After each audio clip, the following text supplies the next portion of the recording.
You know, there is nothing quite as terrifying or as thrilling as a completely blank canvas. Right, a white page. Or, I mean, an empty timeline in your editing software.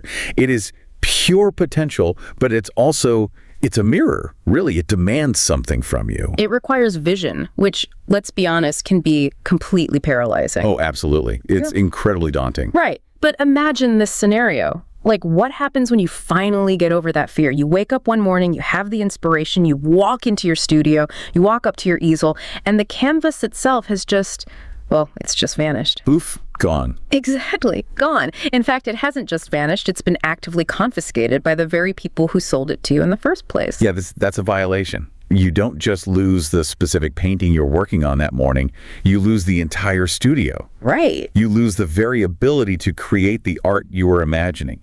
It's this sudden, jarring eviction from your own creative process. You are locked out of your own imagination. Perfectly said. And that feeling, that exact helpless eviction, is the collective whiplash, the total free fall that millions of digital creators felt on April 26th, the day the canvas was taken away. The day Sora died. The day Sora died, and that is exactly what we are getting into today. Hello, Colorado Springs. Happy Saturday and happy August. It is indeed a beautiful Saturday to be having this conversation, for sure. It is Saturday, August 1st, 2026. I am so fired up to be here with you right now, bringing you a massive, energetic welcome to Deep Dive number 10. Double digits. Double digits, baby. And the official title for today's Deep Dive is Seedance 2.0 Video Generator, Free or Liars? It's a heavy title.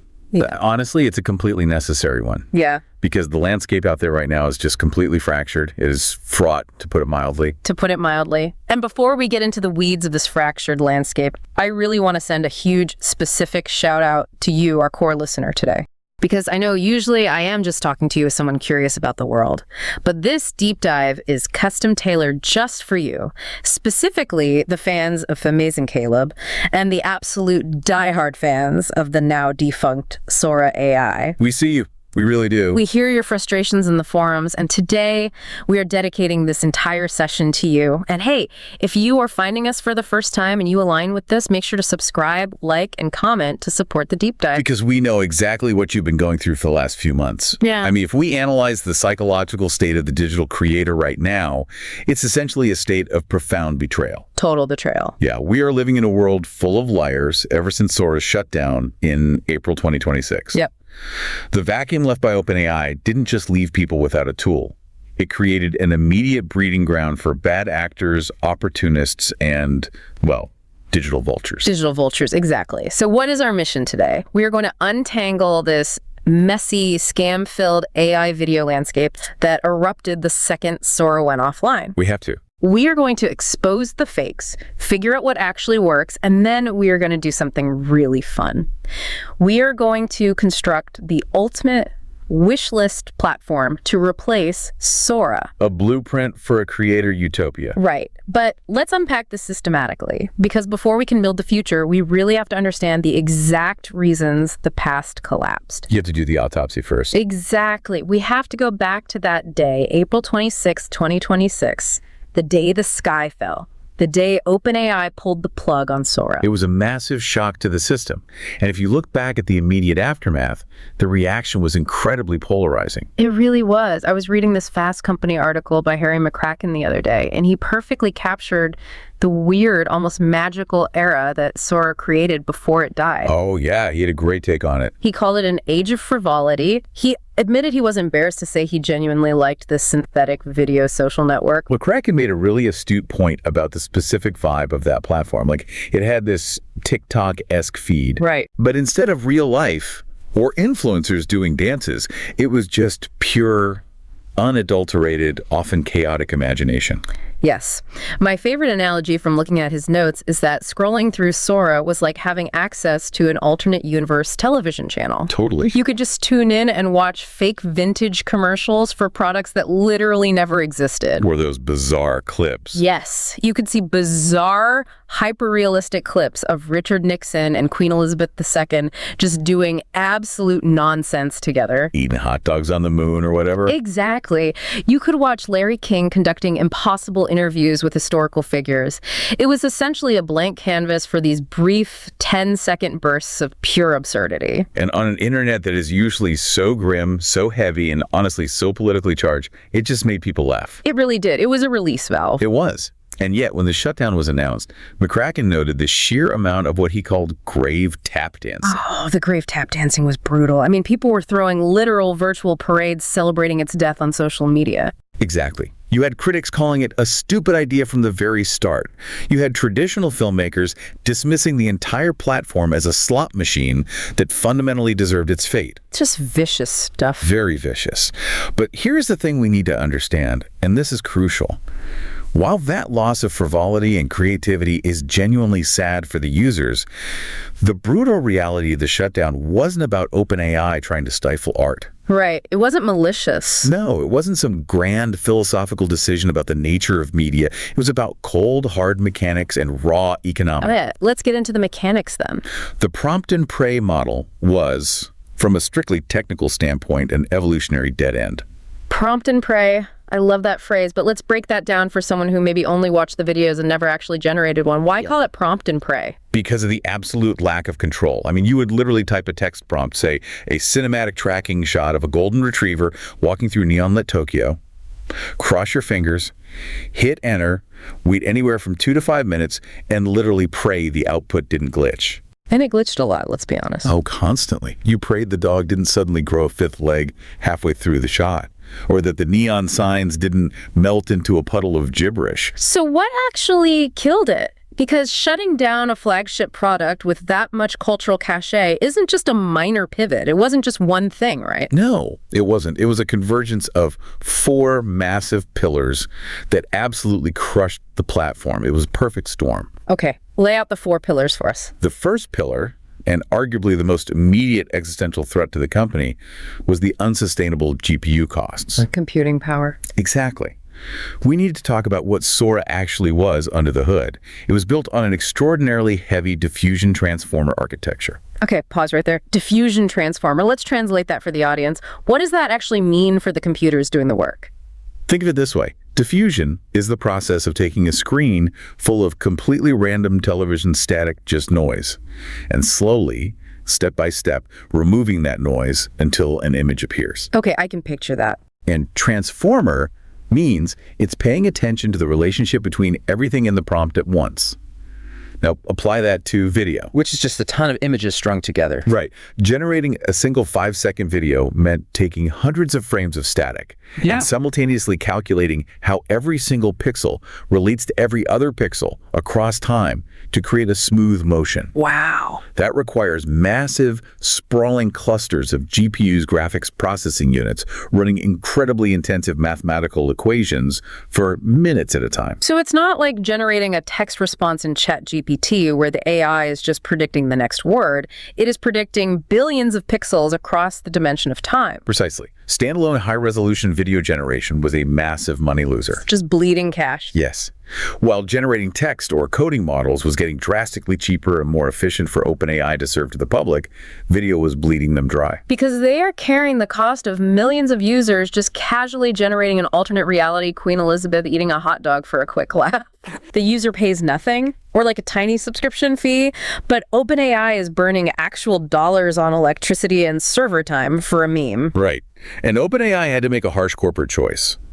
Maintaining that consumer app for Sora was actively draining compute resources that they desperately needed for their high-demand ChatGPT enterprise users. The people actually paying the big bills. Yes. They were literally taking valuable, scarce hardware away from their core business.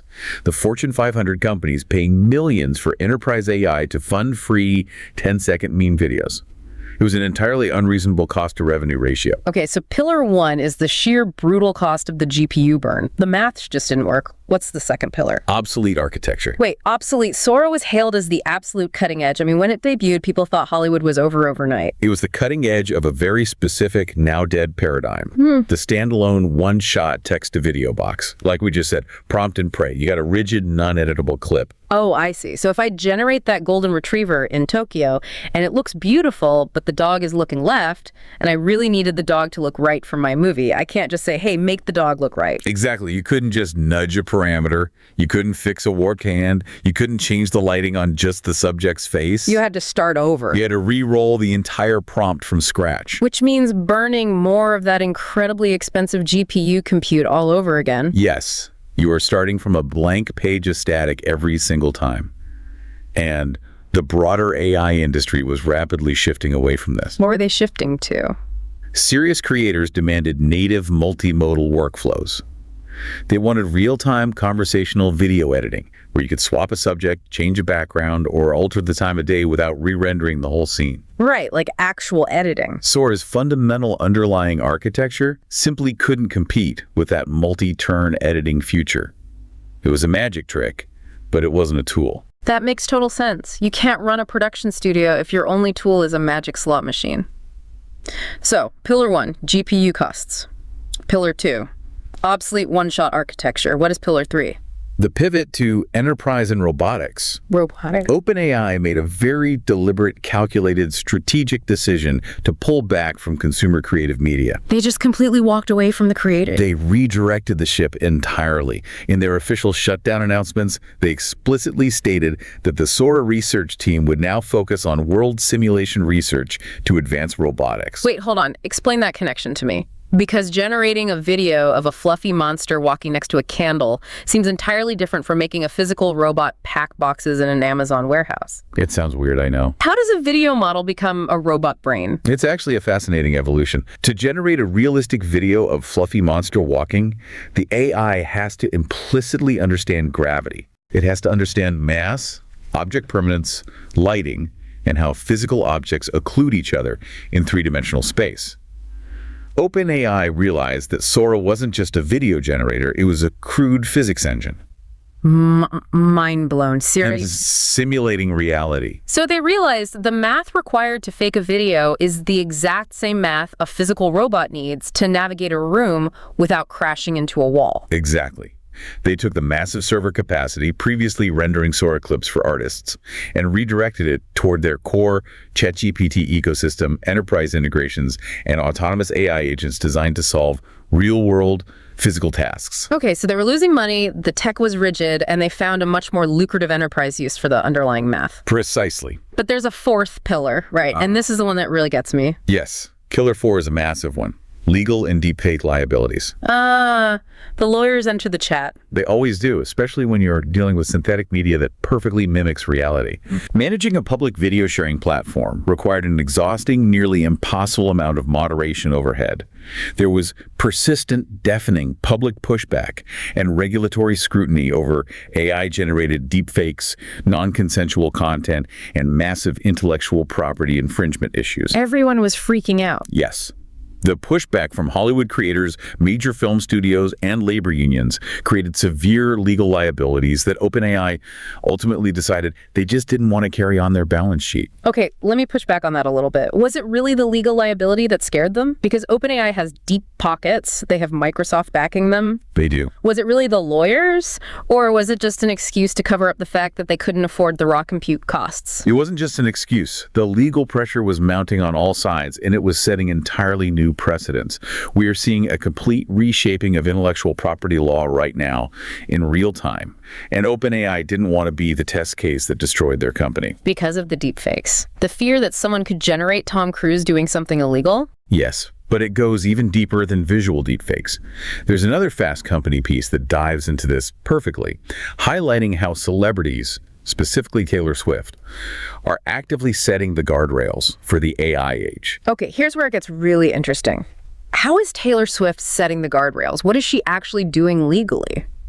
She recently filed a series of unprecedented trademark applications designed explicitly to protect herself from AI-enabled impersonation. Okay. But she isn't just trademarking her name or her lyrics or logo on a t-shirt. She is trademarking the timbre and character of her voice itself through a legal mechanism known as soundmark. Wait, hold on, stop there. A sound mark. Yes. How do you even put a copyright symbol on a vocal cord? Explain that to me. I didn't even know that was a thing. It's an esoteric part of trademark law. Historically, it's used for corporate branding. Think of the MGM Lion War at the start of a movie, or the NBC signature three-note chimes. Oh, right. Bing, bum, bing. Exactly. Those are sound marks. They denote a brand. Taylor Swift, in 2 recent filings, had her company apply to trademark recordings where she simply says, "Hey, it's Taylor," and "Hey, it's Taylor Swift." But wait, anyone named Taylor can say, "Hey, it's Taylor." I could say it right now. How is a judge going to enforce someone trademarking basic English greetings? The legal strategy here, as pointed out by intellectual property attorneys, isn't about protecting those specific words. It's a Trojan horse. A Trojan horse, okay. It's about protecting the sound of her voice. So wait, historically, singers just relied on copyright law, right? You copy their recorded song, you get sued.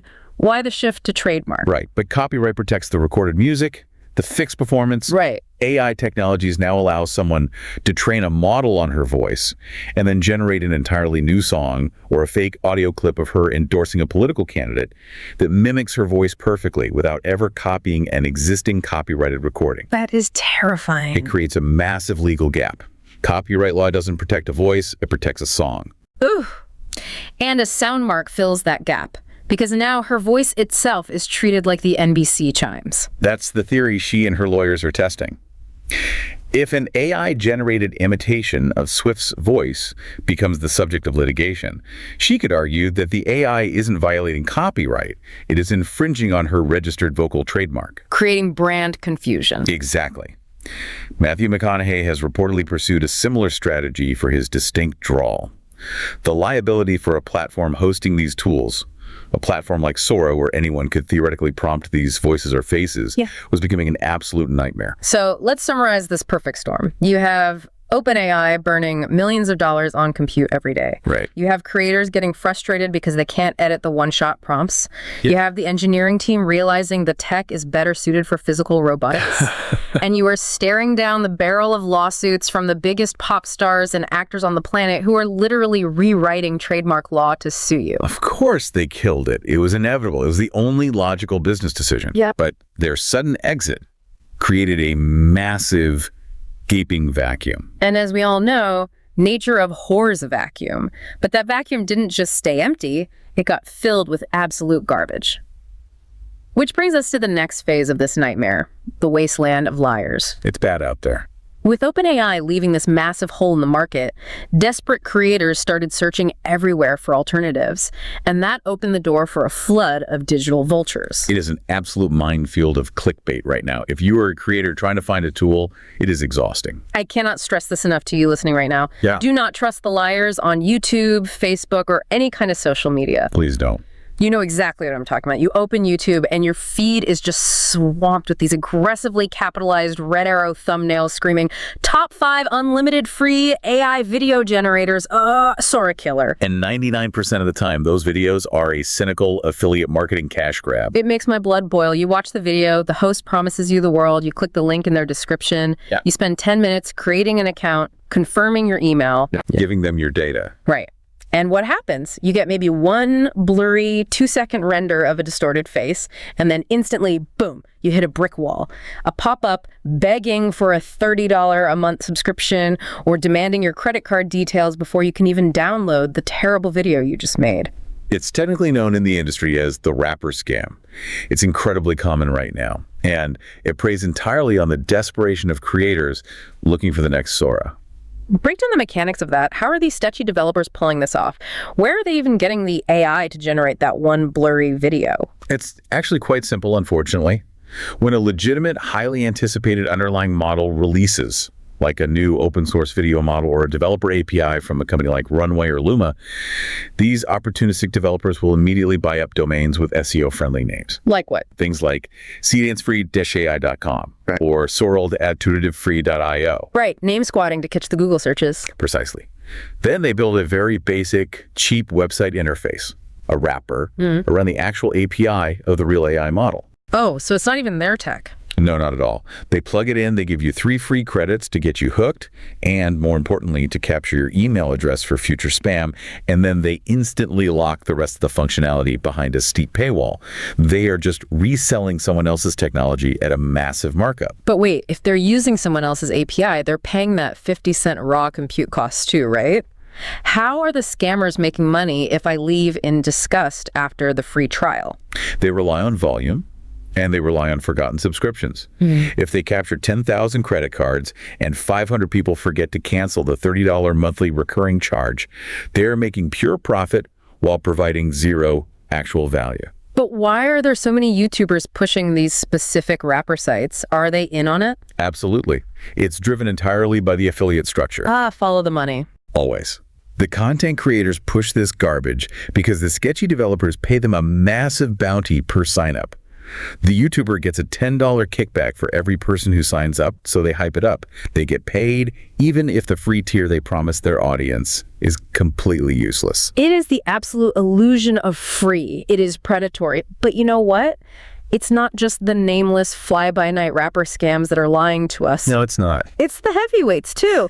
We need to call them out right now. We see the user frustrations in the community forums, and they are echoing this exact sentiment. These big companies act like lying assholes with these hidden catches. Let's talk about Kling AI. Kling AI is a prime example of the bait-and-switch feeling that is exhausting the community. Okay. They loudly claim to be a free alternative to Sora, and to be perfectly fair, they do offer a recurring free deal. Right, I've seen that. They give you roughly 66 free credits every single day that automatically refresh. Okay, see, that sounds great on paper. 66 credits is like 4 to 6 short clips a day. What is the actual catch? Why are people so mad at Kling? The catch is the completely degraded user experience. If you are on the free tier, you are instantly slapped with massive, intrusive watermarks permanently burned over your renders. The worst. You can't use that footage for anything professional, and worse, during peak hours, the queue slowdowns are massive. What do you mean by massive? Like a 5-minute wait? No, I mean, you might be waiting hours for those free credits to actually process into a video. The system prioritizes the paid tier, so the free users are shoved to the absolute back of the line. Your 66 free credits are useless if it takes a day and a half to render them. Okay, so Kling gives you watermarks and massive workflow-destroying wait times. What about Luma Dream Machine? Luma is heavily restricted in a completely different way. Their free deal gives you 30 free generations, which sounds similar. Yeah, 30 cents, okay. But that is per month, not per day. 30 a month, so like 1 a day. Yes. And they cap those free clips at a measly 5 seconds each. 5 seconds. Think about the reality of filmmaking. If you are trying to actually create a narrative, or just testing multiple text prompts to get the lighting and the camera angle exactly right for a single shot, you will burn through your entire monthly allowance in 10 minutes of experimentation. That is useless for an actual creator. You can't iterate. All right, what about the open source community? What about Hugging Face? They host One and LTX. Everyone on Reddit says, just use Hugging Face. It's open source. It's 100% free forever. No credits, no subscriptions. And technically, it is free, but again, there is a massive catch. There always is. Because it's open source and free, it is hosted on shared public servers. You are forced to sit in grueling public render queues. You might wait 5 to 10 minutes per video, and that's assuming the server doesn't time out and crash halfway through. Which happens a lot. Oh, constantly. If you are a director trying to iterate on a creative idea, waiting 10 minutes just to see if a character's hand rendered correctly completely destroys your creative flow. You lose the spark. So what does this all mean? Why is a true unlimited free model just a complete myth right now? Why can't anyone just give us what we want? It brings us right back to the raw economics we discussed with OpenAI. Generating video takes massively more computing power than generating text. Right. A single 5-second video render can cost a platform anywhere from 10 to 50 cents in raw GPU time, depending on the resolution and the model. 50 cents for 5 seconds. That is astronomical when you scale it. Yes, so do the math. If a company offered truly unlimited free video to the public, with no queues, no watermarks, and no paywalls, They'd be ruined. a few thousand active users running prompts all day would bankrupt that company in a matter of days. The server bills would be in the millions by the end of the week. That is the hard truth of the physics of AI right now.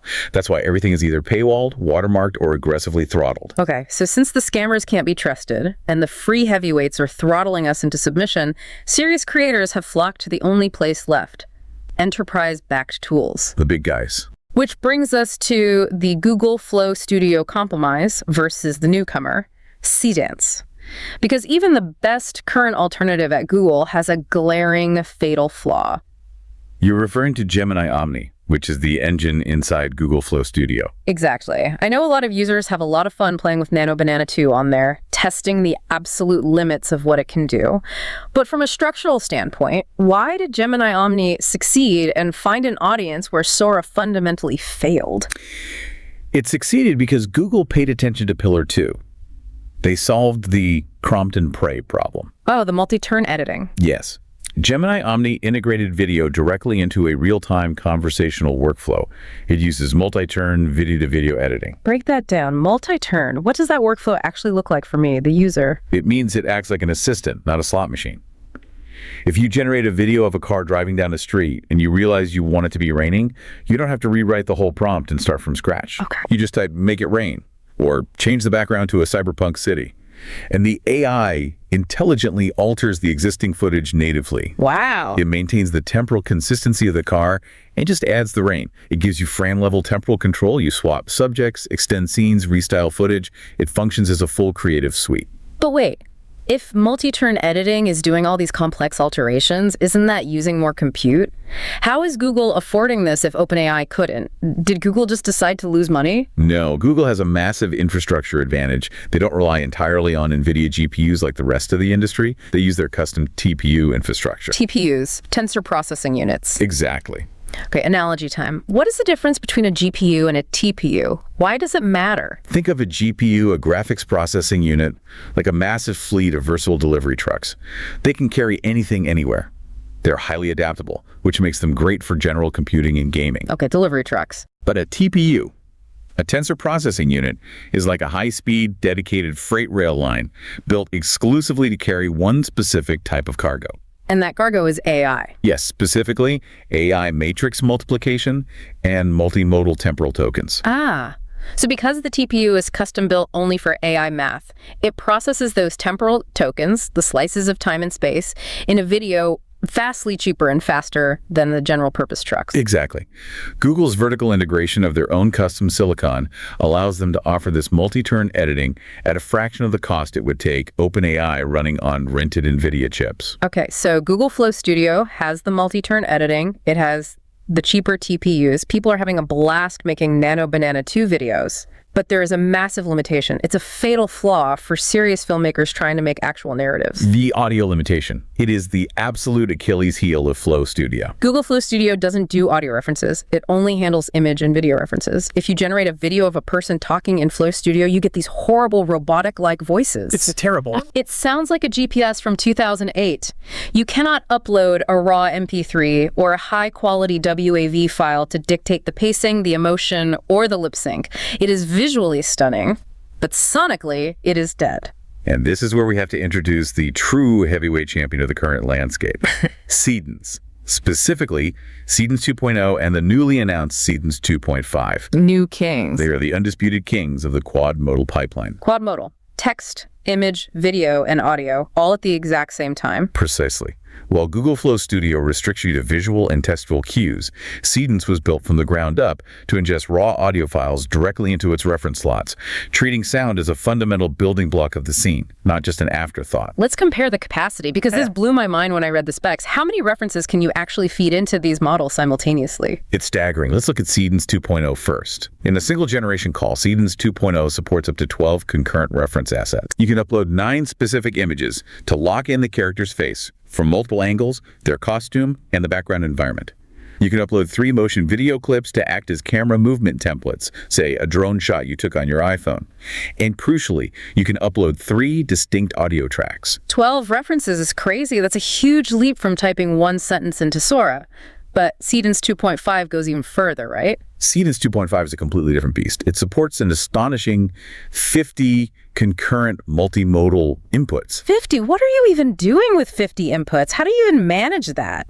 Use a metaphor for me, because my brain cannot process typing in 50 things. Think of Seedance 2.5 not as a prompt box, but as a massive 50-track audio and visual mixing board in a high-end recording studio. Okay, I like that. You're locking down every single variable of a film set on a different channel. On channels 1 through 30, you upload image references, character temperature turnarounds, set designs. On channels 31 through 40, you upload video clips for motion transfer. On channels 41 through 50, you upload audio tracks for dialogue, sound effects, and the musical score. That is insane. Furthermore, Seedance 2.5 adds support for 3D white box spatial layouts and green screen plate isolation. Explain that. Green screen plate isolation inside the AI. Yes. You can isolate a subject from one reference and place them into the lighting environment of another reference perfectly. You can pin exact character angles front, three-quarter, profile, alongside specific lighting maps. You are practically directing a virtual 3D scene, not just hallucinating pixels. And it brings us back to the audio, which is the most exciting part. Seedance does something called rhythm-driven editing. This is the feature that leaves legacy systems entirely in the dust. You can upload a raw music track directly into Seedance. The AI model analyzes the audio waveform itself. The actual wave. It looks for the transient peaks, the sudden sharp spikes in volume like a snare drum hit or a bass drop, and it calculates the tempo, the BPM. And what does it do with that mathematical audio data? It translates that audio math into visual commands. It automatically aligns camera cuts, action beats, and visual scene transitions directly to the cadence of the music.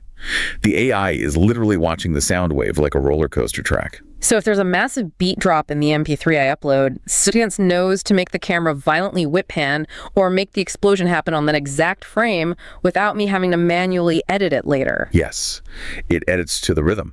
And for dialogue, it is even more impressive. It calculates Seedance. Visims, define that for me. You know what a phone is, right?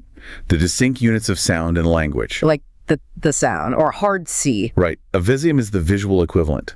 It is the specific shape the mouth, lips, and jaw make when producing a phone. The shape of an ooh versus an ah. Ah, okay. Seedance calculates the visiums directly from the uploaded voice track and generates frame-accurate character speech, facial expressions, and gestural nuance synced perfectly to the emotional tone of the audio. I love thinking about it this way. Google Flow Studio is like a brilliant silent film director from the 1920s.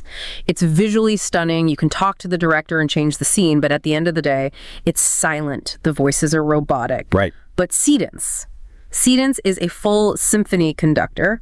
It seamlessly merges sight, sound, motion, and rhythm into one cohesive masterpiece. It is unequivocally the most versatile omni-reference model available today. Okay. Let's take a breath. We know exactly what failed with Sora. We know exactly what works with Seedance. We know the scammers everywhere, and we know the economics of why. We've laid it all out. It is time to design the ultimate idealized AI video platform. We are moving into the real meat of this deep dive, TheAmazingKaleb's wishlist building Omnisaura Studio. It's time to build the dream. We are combining the nostalgia of the past with the quad-modal power of the present. I want to ask you, the listener, right now, what do you think of the name Omnisaura Studio? It's a powerful name.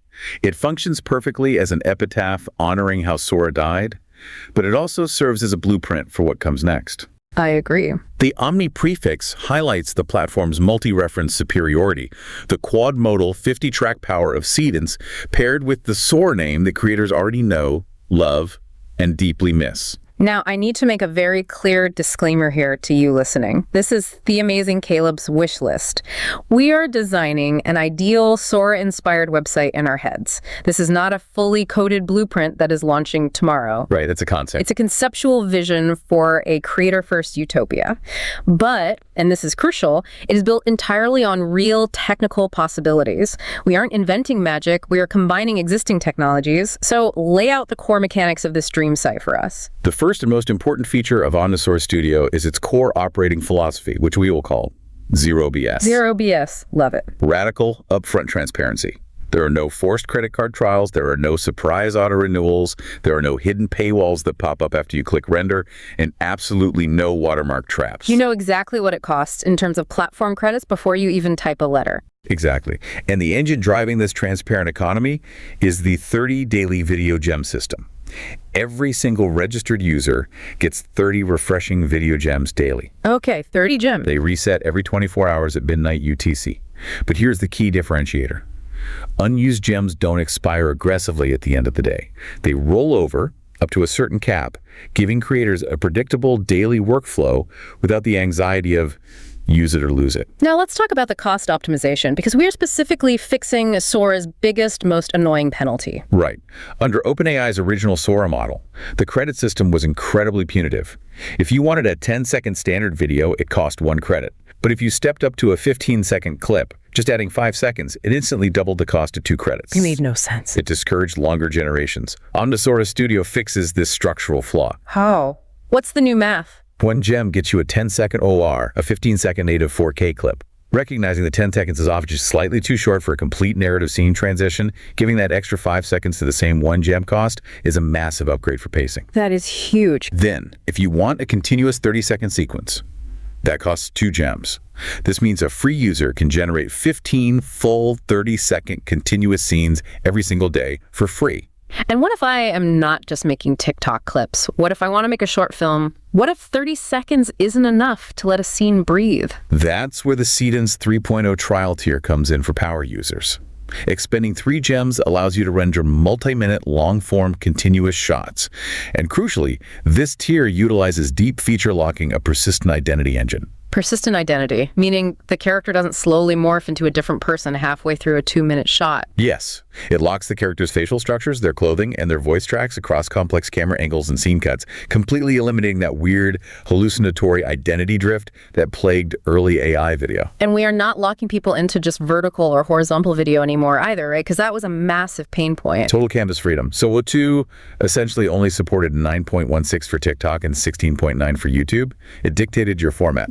Omnisora Studio natively supports 7 aspect ratios. 16.9, 9.16, 1.1 square for Instagram, 4.3 for that retro TV broadcast look, 3.4 for portrait feeds, and stunning 21.9 ultra-wide anamorphic for cinematic trailers. Okay, I have to aggressively push back here. This is the elephant in the room, and we need to deal with it. Go for it. We established earlier very clearly that raw GPU costs are 10 to 50 cents a render. If you are giving away 30 gems a day, which equals 30 high-def 15-second videos, and you are letting people do ultra-wide anamorphic 4K, how does Omnisora not go completely bankrupt in 48 hours? You can't just wish away the server bills. It is the critical question. Yeah. It's the reason the wrapper scams exist. For this wish list to exist in reality without going bankrupt, it requires a highly specialized, modern operational architecture to maintain financial sustainability. Okay. There are 3 pillars to making this survive. Let's hear them. Convince me this isn't just a fantasy. First, ad-supported API offsets. Users can claim their daily batch of 30 gems by viewing short, non-intrusive sponsor cards or watching an opt-in video ad. Come on. You're living in a fantasy world. No sponsor card or YouTube pre-roll pays 50 cents a click. YouTube pays creators fractions of a penny per view. How does watching one 15-second ad pay for a 50-cent 4K video render? The math on that doesn't work. You're right. The traditional ad math doesn't work, which is why the ad revenue only covers a fraction of the cost. It's a supplemental offset, not the core funding. It filters out bot traffic and generates a baseline revenue. To actually survive, we need the second and third pillars. Okay, what is the second pillar? Queue-based batch rendering. We mentioned how Hugging Face has grueling queues. We optimize that. During peak traffic hours, free tier requests are placed in a shared, transparent processing queue. So you do wait a bit. It might take a few minutes longer, but this allows the backend system to optimize GPU utilization. It groups similar prompts together, caches assets, and schedules batch rendering during off-peak windows when server electricity costs drop dramatically without charging users money. So you manage the compute efficiently, but you still have to pay for the compute. What's the third pillar? This better be good. The third pillar is how we slash the raw cost entirely. Decentralized compute nodes. Decentralized compute, explain that. Instead of relying entirely on massive, centralized, incredibly expensive cloud providers like AWS or Google Cloud, the Omnisora platform front-end connects to decentralized GPU networks like Render or IO.net. How does that work in practice? Imagine millions of gamers around the world. When they aren't playing games, their incredibly powerful NVIDIA graphics cards are just sitting idle. Decentralized networks allow those individuals to rent out their idle GPU power. Wow, okay. Omnisora takes your prompt, breaks the computational workload into smaller pieces using quantized open source Seedance class weights, meaning the AI model is compressed to run on consumer hardware, and sends it out to a network of these idle gaming PCs. So someone's gaming rig in Ohio is secretly rendering my AI film in Japan while they sleep, and they get paid a fraction of a cent in crypto or credits. Exactly. By utilizing these networks, community hubs can slash traditional corporate cloud costs by up to 70%. It democratizes the hardware. That is how you afford the 30 free gems a day. You bypass the cloud monopolies. That is brilliant. It is technically feasible if built right, but a dream platform needs more than just cheap rendering and cool aspect ratios. It needs community. It needs engagement. It needs nostalgia. 100%. And it needs a way for power users to earn even more access without hitting a paywall. Which brings us to the next massive feature. Memory lane in the watch, listen and rank arcade. This is where we take direct inspiration from other successful AI platforms that have creatively solved this exact engagement problem. Specifically, Suno AI. I love what Suno has done for music generation with their listen and rank tool. We were looking at an image of a specific Suno dashboard earlier, and it's such a clean, addictive system. It really is. The dashboard shows stats like 1 task available, 517 tasks completed, and 553 credits processed by the user. It gamifies the feedback loop. It's a brilliant mechanic. Yeah. Why do you think Suno pays users in credits to listen to 2 songs and vote on which is better? To train the model. Yes, it provides vital human preference data. Yeah. It's called RLHF reinforcement, learning from human feedback. Yay. Human preference is the hardest thing to code into a machine. A machine knows if a song is mathematically in key, but only a human knows if a song actually slaps. AI companies desperately need this data to fine-tune their models. So how does this translate to Omnisaurus Studio? We build the Omnisaur Arcade. It's a watch, listen, and rank portal right on the homepage. Users engage in blind AD battles of community videos generated with the exact same text prompt. What are they ranking them on? Key Thora dynamics. You watch 2 clips side by side. You vote on physics realism. Does the water flow correctly in clip A, or are the reflections more accurate in clip B? That makes sense. You vote on prompt adherence. Did the model actually capture all the specific visual details requested? And crucially, tying back to Seedance, lip sync accuracy, are the V-seams and mouth movements correctly locked to the audio stem? And they get paid in video gems for doing this data labor. Exactly. Rating 5 community clips earns you 10 extra bonus gems. Yeah. If you sit there and do 25 rankings, you earn the daily cap of 30 extra gems. Wow. This effectively doubles your daily allowance from 30 to 60 gems. You can generate 60 short 4K clips a day entirely free just by helping train the underlying Seedance model to understand what human eyes consider natural and beautiful. I absolutely love that. It builds community, it gives free users a path to power user status while making the AI fundamentally better. A total win-win. But speaking of community, we have to honor the fallen. We have to geek out over honoring Sora with nostalgic features for the fans who miss it. We need a memory lane. We call it the Sora Vault. Yes, Yeah. the Sora Vault. First, we need the classic UI. We need a Sora dark mode skin, that minimalist, stark, matte black aesthetic with the glowing neon accents. Iconic. And we absolutely must have the classic static noise pre-render diffusion effect. You know exactly what I'm talking about. When you hit render, and instead of a boring loading bar, you see that static visual noise gradually, magically organizing into a crisp 4K frame. Oh, yeah. It gave you that familiar, almost tactile feeling of watching the AI denoise the video in real time. It's highly nostalgic. It was a signature of the era. And inside that vault, we feature the Historic Prompt Museum. Yes, one-click templates for the legendary viral videos that defined 2024 and 2025. The Tokyo snow walk with the woman in the leather jacket, the fluffy monster walking next to a melting candle, the SUV driving on the dirt mountain road. And we don't just display them. We pair that museum with a one-click remix button. You browse the museum, find the Tokyo Snow Walk prompt, and hit remix to instantly port that legacy prompt into the modern Seedance 2.5 engine to render it in native 4K, but this time with integrated audio and flawless physics. It's like fully remastering a classic film. We also need the physics toggles to really honor Sora's quirks. Sora was famous for its uncanny, dreamlike physics, so we add switches to the dashboard for object permanence, so things don't randomly disappear when the camera pans away ray trace reflections and fluid dynamics. But the crowning jewel of the Omnisora wishlist, the feature that truly elevates Omnisora Studio from a simple prompt box to a professional virtual film production studio, is the Tri-Asset Studio Vault. Tell me about the Tri-Asset Vault, because if we are being honest, this solves the single biggest headache in AI video production right now. It solves the changing face problem. The identity drift. The Tri-Asset Vault is a permanent library linked to your account where creators can save reusable assets, and it costs exactly 0 video gems to store them. 0 gem storage. I love the sound of that. What are the 3 specific assets? First, character faces. You generate a protagonist for your short film. You love their look, the freckles, the eye color. You save that exact facial structure and wardrobe to the vault as a reference mesh. Okay, got it. What's number 2? Second, 3D environment sets. You save a customized background, say, a highly detailed cyberpunk alleyway at sunset. Because it's stored as a spatial layout, you can pan the camera around that specific alleyway in multiple different videos from multiple angles without the architecture randomly shifting or the neon signs changing spelling. And the 3rd asset. This is the one Sora never had, and it ties everything back to our earlier conversation. Voice clones. You upload a 15-second high-quality audio clip of your voice or a voice actor you hired. The engine trains a digital voice clone and binds it permanently to your saved visual character face. That is wild. Whenever that specific character speaks in your script, Seedance 2.5 automatically generates the mouth movements, the VMS, and the lip syncing match perfectly to that customized clone voice.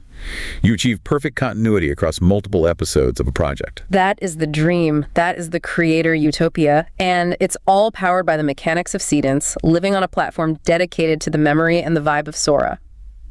Which brings us to our call to action. It's time to build it. I am speaking directly to you, the listener. You know as well as I do that the technology is there. The APIs exist. The decentralized compute networks are online.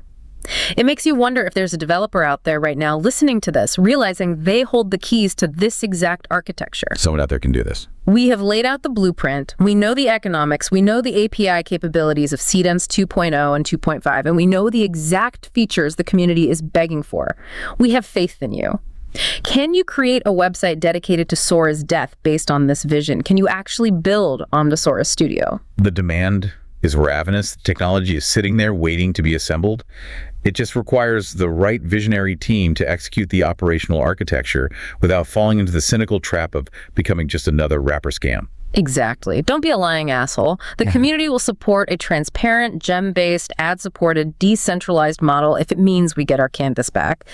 And to you, the listener, I have a direct question for you to answer down below. What else do you want from Sora AI to be on Omnisora's studio? Yeah, what did we miss? We've got the arcade, the vault, the physics toggles, the tri-asset library. Let us know in the comments what we missed. What is your holy grail feature that would make you use this platform every single day? While they are thinking about that and typing out their holy grail features, I want to leave everyone with one final, deeply provocative thought to mull over. It ties everything we've discussed today, the legal battles, the tech, the vault, into one big picture. Okay, let's hear it. Early on, we spent a lot of time talking about Taylor Swift trademarking the sound of her voice via a sound mark to protect her identity from AI impersonation. Right. And just now, we outlined the dream of Omnisora's Tri-Asset Vault, specifically the Voice Clone Vault, where you can save and assign a highly specific vocal identity to a digital face for 0 cost. Right. It's the ultimate tool for continuity. But think about the philosophical implications of that tool.